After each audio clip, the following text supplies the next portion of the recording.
एक बार महाराष्ट्र विधानसभा परिसर में एक नारा लगा था कि 50 खोखे एकदम ओके। यूपी में भी अब राज्यसभा का चुनाव आ गया है और ऐसी उम्मीद की जा रही है कि इस बार ऐसा ही कुछ नारा लग सकता है।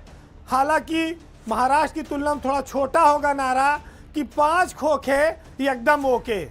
यूपी में ये नारा लग सकता है क्योंकि राज्यसभा की 10 सीटों के लिए 11 प्रत्याशी चुनाव मैदान में आ गए हैं। भाजपा ने संजय सेठ को 8वां प्रत्याशी बनाकर क्रॉस वोटिंग के लिए एक जमीन तैयार कर दी है। समाजवादी पार्टी और कांग्रेस को अगर आप छोड़ दें तो जितना विधायक हैं विपक्ष में, सब अगर भाजपा में आप जोड़ दीजिए तो 289 पहुंचते हैं और 8 जिताने के लिए 296 चाहिए। अब ऐसे में ये कैसे होगा इंतजाम? भाजपा के पास आजकल लोकदल आ गया है, सुभाषपा है और निषाद पार्टी पहले से है, अपना दल है।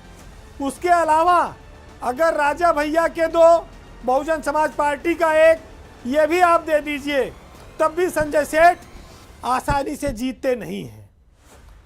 अब क्या होगा? अतिरिक्त वोटों की जुगाड़ कहाँ से होगी 10 वोटों की?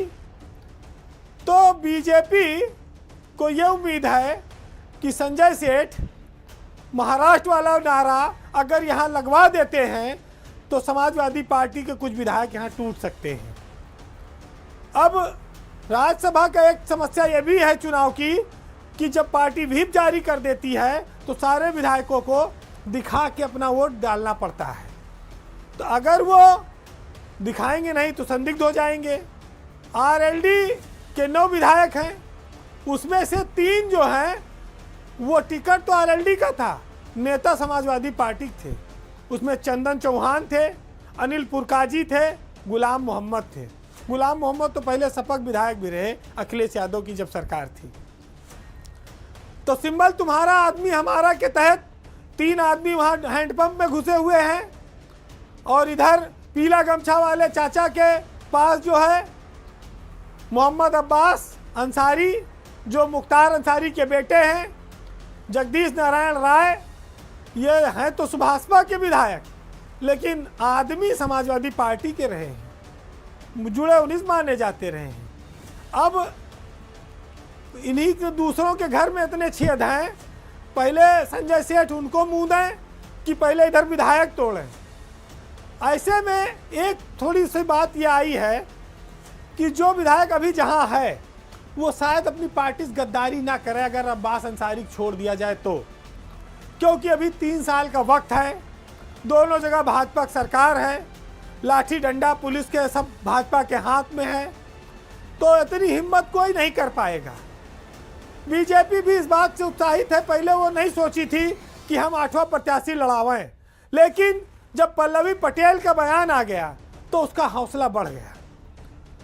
अब बात ये उठती है कि लड़ा तो दिया 8वां, लेकिन 8वां प्रत्याशी क्या खाली सपा को परेशान करने के लिए लड़ाया है या अगर वो हार गया तो फजीहत कराने के लिए? दोनों बातें हैं।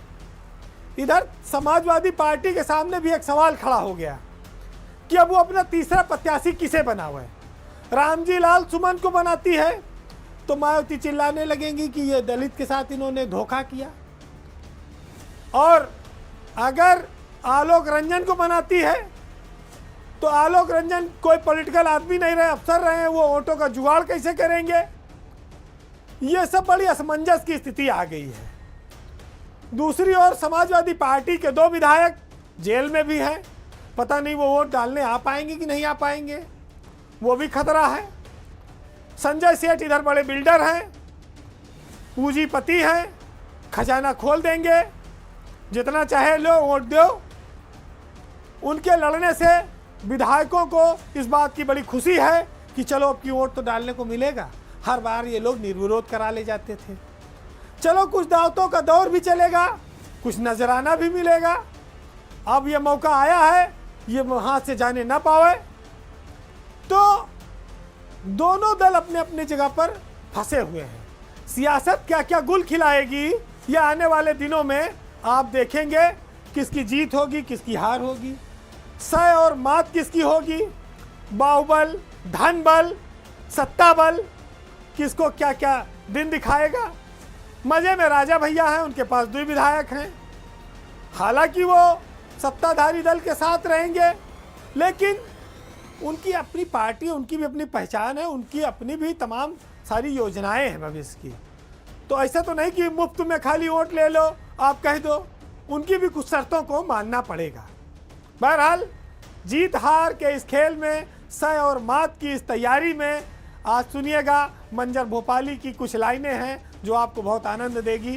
सुनिएगा कि ताकतें तुम्हारी हैं और खुदा हमारा है, अक्स पर न इतराओ, आईना हमारा है, और उम्र भर तो कोई भी जंग लड़ नहीं सकता, तुम भी टूट जाओगे, तजुर्बा हमारा है, गैरते जिहाद अपनी जख्म खा के मानेगी, पहला वार तुम कर लो, दूसरा हमारा है। नमस्कार।